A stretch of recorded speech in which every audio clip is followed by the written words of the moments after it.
Please welcome Carolina Henriquez-Schmitz, Director of TrustLaw at the Thomson Reuters Foundation.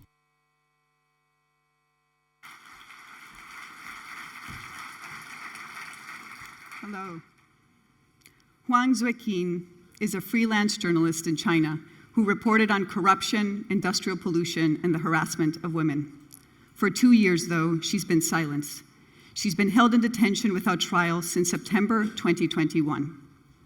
Iranian journalists Nilufar Hamedi and Elahe Mohammadi, who were among the first to report on the death of the young Kurdish woman Mahsa Amini, are currently in prison and facing charges of conspiring with foreign powers, charges that potentially carry the death penalty. And Miao Sanso, a freelance reporter from Myanmar, was sentenced to 15 years in prison for terrorism. These charges were in response to his coverage of anti-military resistance groups. Journalists have always taken risks to hold truth to power. Yet in recent years, there's been a significant rise in the deliberate targeting and silencing of journalists by powerful individuals, organizations, and governments, desperate to avoid scrutiny and control the public narrative to suit their own agendas. We're seeing an alarming trend in the sharp increase in legal attacks against journalists around the world, used as a tool to silence critical voices who report on matters of public interest. This is not only an attack on journalism and journalists, but also on the public's right to know and their ability to make free and informed decisions. The figures speak for themselves. In 2022 alone, a record-breaking 363 journalists were jailed across the globe for doing their job. This figure has nearly doubled since 2015 and is the highest since the Committee to Protect Journalists began tracking imprisonments 3 decades ago. And this isn't just a problem in countries with dictatorial and authoritarian regimes. Legal attacks take many different forms and are happening everywhere, including in the world's leading democracies. Take this country, the United Kingdom. In 2020, the Foreign Policy Centre found that the UK was the leading international source of legal threats against journalists working to uncover crime, financial crime specifically, and corruption around the world. Abusive lawsuits, often grounded in cripplingly expensive and unfounded defamation claims, are also commonly used to silence journalists in the US, Canada, and Australia. In recent years, we've seen these cases mushroom across Europe too. Left unchecked, the law will continue to be used against journalists around the world. The common endgame? To stifle scrutiny, suppress the truth, and erode trust in journalism. The consequences for our democracies and freedoms are nothing short of devastating. To respond to these alarming and evolving legal threats, it's vital that we first understand the nature and scale of the attack. Up until now, individual cases have been well documented, but data-led research of these global trends had been missing. So the Thomson Reuters Foundation partnered with Columbia University's Tao Center for Digital Journalism to map the most serious legal threats to journalists worldwide. The resulting report, launched in April of this year, is the first of its kind to combine the lived experiences of the Foundation's extensive network of journalists with global experts' perspectives. The report reveals that there is evidence of an unprecedented growth in legal threats to journalists, with an increasing number of governments weaponizing the law to undermine independent journalism. In fact, nearly 50% of the journalists we surveyed, representing 106 countries, said that they or their media organization were facing legal threats, illustrating the sheer scale of this war on media freedom. The report identifies 8 key legal threats that are faced by journalists around the world. But today I want to share with you not just the main themes that emerged from the report, but also the real-life stories behind them. These are stories of enormous physical, emotional, and financial toll on journalists who risk being repeatedly dragged into court, bankrupted, or going to jail. Stories of journalists who are also mothers, fathers, daughters, sons, siblings, whose families and livelihoods are directly and deeply impacted by this clampdown on media freedom. Perhaps unsurprisingly, the research found that the abuse of defamation laws is the leading legal threat to journalists. While defamation laws can be legitimately used to protect an individual's reputation against damaging false statements, they're frequently misused to silence journalists and shield powerful individuals from criticism. Criminal defamation charges can result in journalists facing punitive fines, even imprisonment. With the stakes so high and the risks so severe, many journalists have no choice but to self-censor, And despite growing international consensus that criminal defamation laws should be abolished altogether, the momentum around this has slowed in recent years. According to UNESCO, at least 160 countries currently have criminal defamation laws on the books, with journalists from Chile to Mozambique recently becoming victims of this war on free speech. Defamation is also the preferred tool for those, often powerful and with a wealth of resources, who file strategic lawsuits against public participation, or SLAPs, as they're commonly referred to. The main objective of a SLAP is not to win the case, but instead bury the defendant in lengthy and expensive legal proceedings. This not only diverts journalists' time, energy, and resources away from their reporting, but impacts on their mental health by generating uncertainty, anxiety, and fear. Take the case of Carol Cadwallader, a British investigative journalist who's been ordered to pay over £1 million in a legal battle with Brexit campaigner and multimillionaire businessman Aaron Banks. Banks's libel claim concerned a single sentence, just 25 words in length, from a TED Talk in which Carol questioned his relationship to the Russian government, and a related tweet that was posted from her account. In June 2022, the court ruled in favor of Carol, concluding that she had reasonable belief that her comments were made in the public interest. But Banks appealed, and earlier this year, Carol's victory was partially reversed, and she was ordered to pay legal costs of around £1.2 million in addition to £35,000 in damages. Carol's case illustrates the crippling financial cost journalists can face, even when successfully establishing in court that they were reporting in the public interest. And because Banks pursued her as an individual, rather than the media outlets that were publishing her reporting, she was exposed to these extensive legal costs for which she has had to launch a crowdfunding appeal. The case has also been going on for 4 years. For 4 years, Carol has been in and out of court and subjected to a barrage of online abuse. Let's hear from Carol herself. It has been a years-long process that was aimed at grinding me down and at chilling my journalism and at chilling other journalism into him. And it has succeeded. It has affected every aspect of my life, personally, professionally, financially. I've had to change the entire way that I work. The psychological impact of this has been profound, but not just the psychological. I mean, one of the things I think people think, oh, well, it's like, that they can understand that. But actually, there's a physical load to it, which is being under that amount of stress over such an extended period of time. It has health consequences.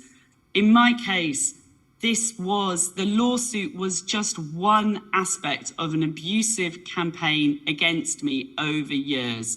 I had been targeted with harassment by this individual over now the course of 7 years. And the lawsuit was just one aspect of it, but it was used to weaponize abuse and harassment against me. Every time there was a new development in the lawsuit, there were new articles in the right-wing press which triggered new pile-ons online. And arguably as well, the fact that I was targeted and harassed online, first of all, is what made me a target, kind of gave permission to be targeted in this way through the lawsuit. That has been the case all along the way, and it's still the case right up to now. As Carol acknowledges, this case's toll goes beyond the devastating effect that it's obviously had on her. It is also a chilling warning to other journalists of what can happen if they dare take on the rich and powerful. Another worrying trend we've identified in the report is that states around the world are increasingly using catch-all national security and public order laws, such as espionage and fake news, to criminalize journalism. In the last 5 years, at least 43 states have passed or amended laws to increase penalties for charges that are frequently misused to prosecute journalists. Let's look at Russia, for example. Immediately after the full-scale invasion of Ukraine, Russia criminalized the spread of what the government calls fake news about the Russian armed forces, which includes calling their military operation in Ukraine a war or an invasion. According to OVD Info, an independent Russian human rights NGO, at least 35 journalists have faced prosecution as part of an anti-war criminal case, which can lead to jail sentences of up to 15 years in prison. More than 1,000 journalists have fled Russia, with independent media now all but extinct in the country. Then there's Hong Kong. Hong Kong was long regarded as one of Asia's most vibrant media scenes until 2020, when China introduced a sweeping national security law that has since crushed dissent and seen hundreds of democracy activists and journalists jailed. Most of its city pro-democracy media have been forced to shut down or decided to close out of fear of being targeted. The rise of online activism and increasing regulation of the online space and the internet has also offered further opportunities to muffle public interest reporting and monopolize media content. Take Turkey, for example, and its controversial social media law. Turkish authorities now have the right to control and restrict online free speech in ways that would be unthinkable in any democracy. The new law means that those found guilty of intentionally publishing disinformation or fake news could be sentenced to up to 3 years in prison. You can easily imagine how that overly broad language could be used to criminalize almost any speech with which the government disagrees. While countries like Russia and China are leading the way in using the law in its proceedings to crack down on media freedom, this practice is not unique to the world's most repressive regimes. Under Modi's administration, India has seen a dramatic increase in the use of its terrorism and sedition laws against journalists. Laws punishing insulting the president are not only enforced in Turkey, but are being used in Senegal, Zimbabwe, and El Salvador. While the laws used against journalists may vary from country to country, they often have a few features in common. They're vaguely worded, broadly applied, and they often confer far-reaching powers on authorities with limited judicial oversight or procedural safeguards. This is precisely what Belarus has relied on to crack down on independent media in recent years. And one of its most shocking examples is the case of Katsiarina Andreeva. Katsiarina is a 29-year-old journalist who's been behind bars in Belarus. In 2017, she became a reporter for Belsat TV in Minsk and co-authored several high-profile journalistic investigations. In November 2020, Katsiarina reported live from the streets of Minsk during the demonstration of President Alexander Lukashenko's disputed re-election. She was subsequently arrested, charged, and convicted to 2 years in prison for allegedly organizing an illegal protest. As Katsiarina neared the end of her 2-year sentence, a Belarusian court covertly convicted her of giving away state secrets, a form of treason, and sentenced her to an additional 8 years in prison. Her treason trial was held behind closed doors, kept secret. Authorities did not reveal the grounds for the new charges, and they denied her appeal. Just imagine what that would do to you, physically and psychologically. How do you not give up hope of ever getting out if the government can fabricate charges against you at will to keep you locked up without recourse? Since 2020, Belarusian authorities have been methodically stamping out all traces of independent journalism. Dozens of media professionals have faced arbitrary detentions, police brutality, administrative fines, arrests, raids, and ill treatment in custody in reprisal for their work. Belarus is one of the world's 5 biggest jailers of journalists, especially women journalists, with over 35 currently detained. Next year will be a critical year for democracy across the world. From general elections in India, Mexico, and the EU Parliament, to presidential elections in the US, Venezuela, and Taiwan, a significant portion of the global population will be going to the polls. There's a very real danger that governments will weaponize those national security laws and public order laws to silence independent election coverage and justify detentions and arrests. Beyond the horrific threat this poses to journalists and media outlets, just imagine its potential to subvert elections, with devastating effects on democracy and the freedoms we enjoy. While the forms of lawfare I've been describing so far are commonly used and deeply damaging to press freedom, the playbook is also changing. One of the most troubling developments of the last few years has been the creative approaches governments around the world have adopted to persecute and silence journalists.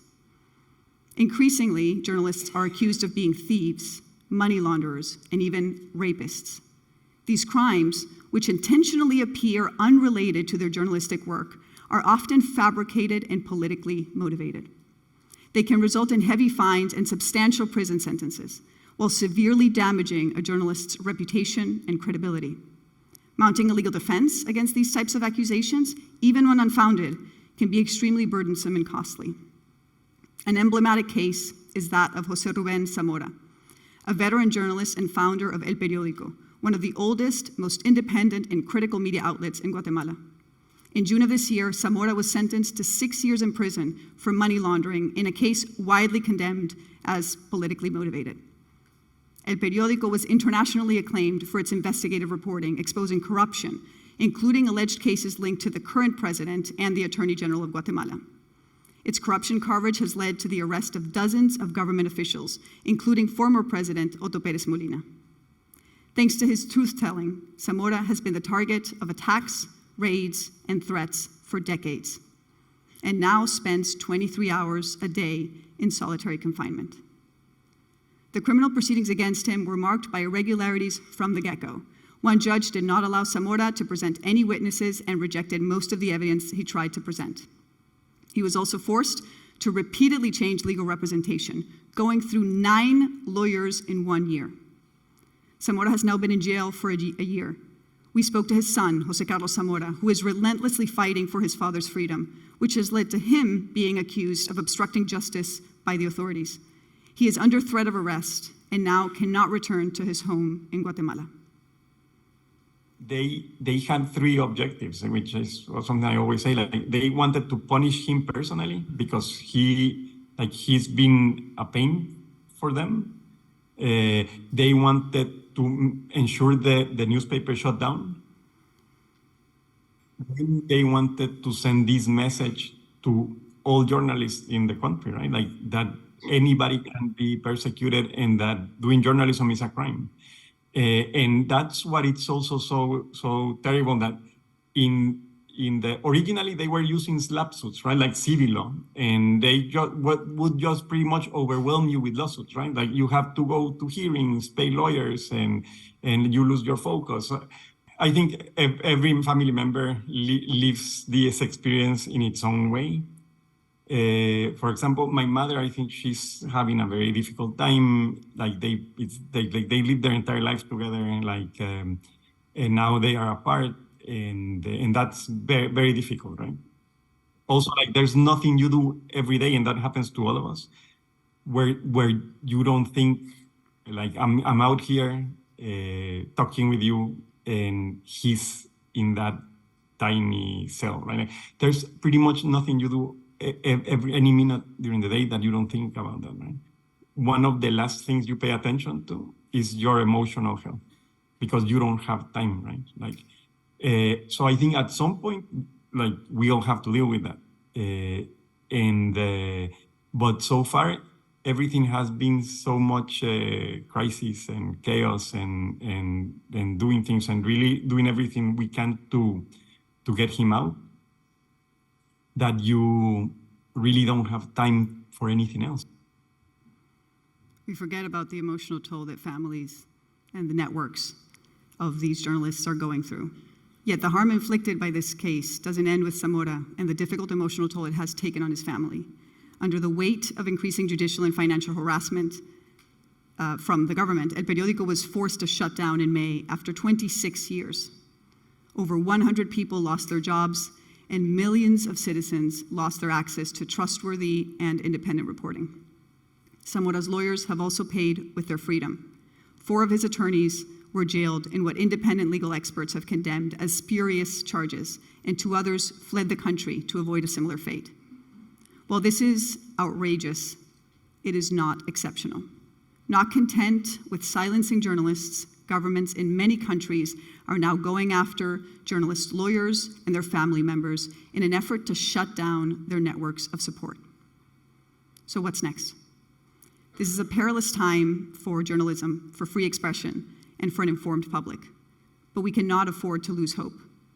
When mounting a defense against lawfare, advocacy groups, legal community, governments, funders, journalists themselves all have a vital role to play.